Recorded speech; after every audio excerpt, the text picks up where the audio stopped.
Imagine that you're a 4-year-old child in a room with a single piece of candy in front of you. A nice lady tells you that you can either eat that piece of candy now, or if you wait for 15 minutes, you will get another piece of candy and you can eat them both. Will you wait the 15 minutes for two pieces of candy, or will you gobble up the one piece of candy right now? At 4 years of age, do we expect kids to have that much self control? And more importantly, does it matter? This is exactly the experiment that Walter Mischel and his colleagues carried out in the late 1960s and early 1970s to find out about self control in children. Mischel was an Austrian born American psychologist, a leading figure in personality and social psychology, who received a lot of recognition for his research, including being elected to the National Academy of Sciences. So, getting back to his experiment, kids were given a choice between eating one marshmallow right away or waiting 15 minutes to get another one and then eating both of them. Then the researcher left them alone in the room with the single marshmallow and a hidden camera recording what they did. The kids' responses were adorable, with some sneaking a tiny bite immediately, others licking their lips in anticipation, and some kids distracting themselves to avoid eating the marshmallow. In most of the studies, around 1/3 of the kids gobbled up the marshmallow right away. The other 2/3 managed to wait, using different strategies. Some covered their eyes, others sang songs and danced, and some pretended that the marshmallow was something else. And they successfully distracted themselves from the temptation for the full 15 minutes. While these immediate responses were fascinating, the real eye opener came from the follow up studies conducted later. About 10 years later, these researchers checked in on these very kids again to see how they were doing in life. The kids who had waited for the second marshmallow tended to do better in school. They had higher test scores and were more likely to finish college. Those who showed self control as kids were generally healthier adults. They were less likely to be overweight and had fewer health problems. The kids who waited were also better at managing stress and had more positive relationships. Overall, the kids who were able to wait for the second marshmallow ended up being more successful in various aspects of life. They had better jobs, better health, relationships, and were more financially secure. So, good self control had amazing long term benefits. Later studies have found a few limitations in Michel's experiments. Studies with larger and more diverse groups of children show weaker correlations between waiting times and life outcomes. Kids from stable, supportive homes often had better life outcomes anyway, regardless of their marshmallow test performance. And the children's socio-economic backgrounds significantly impacted their opportunities and success in life. Also, the original studies were primarily conducted with Western children. A later study done with Japanese children found that they waited longer for a second food reward, but not for a second gift.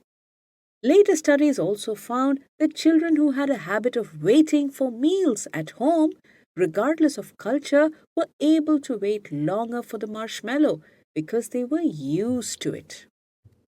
But even though the correlations are weaker than originally thought, they are still significant. So, self control does make a significant difference to long term life outcomes, success, and well being. What is self control? Simply put, it is the ability to manage your emotions, thoughts, and actions in a way that helps you achieve your longer term goals without getting distracted by immediate desires and temptations. Better self control can help you make smarter and wiser decisions and resist acting impulsively and delay immediate gratification, at least to some extent. Self control is influenced by many things. Some of it is, of course, innate. Some of it is a product of cultural, social, and family norms and upbringing and socio-economic status. But the good news is that a significant part of self control can be developed and improved with the right knowledge and training. So, here are some things you can do to improve your self control.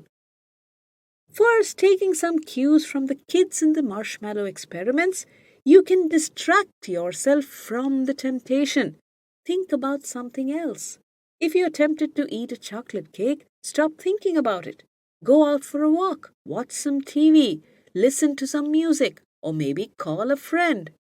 If you've received an angry or unfair work email and want to respond immediately with a nasty response, step away from your laptop or phone. Go have a coffee with a colleague. Second, plan ahead and prepare. If you know you're tempted by certain things, make sure your day does not put you in those situations. If there is a pub you like and are likely to have many drinks in, make sure you're never near it that day. If chocolate tempts you, don't have any chocolate treats in your house. If social media makes you waste several hours a day, then keep your phone or tablet away. Or shut down all social media apps when you're working or studying. Plan things in order to keep temptation out of reach. Forgive yourself the occasional slip up and reward yourself for resisting temptation successfully. If you manage to avoid social media for several hours and get some productive work done, reward yourself with 15 to 20 minutes on any social media app of your choice. Or if you manage to avoid eating sweets for an entire week, reward yourself with a sweet treat over the weekend. Your self control uses a common pool of energy, which is also used for other effort physical, mental, and emotional effort and stress. So, when you have depleted this energy pool, you will tend to give in to temptation, which is why we often feel like eating something sweet or having a drink after a hectic day. You should therefore try and avoid putting yourself in the way of temptation, especially when you're physically or mentally tired. But it will happen sometimes, and that's fine. Just make sure it does not happen too often. Picture your future self, 5 years or 10 years down the line.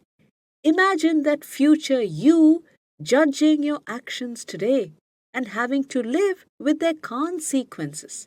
Imagine this in vivid detail how you would regret your earlier impulsive behavior and wish you had not given in to temptation. Research shows that this often helps people overcome temptation and short term thinking and works better towards achieving longer term goals. Self control can become a habit. The more you successfully resist temptation and short term gratification, the easier it will become to think and act long term.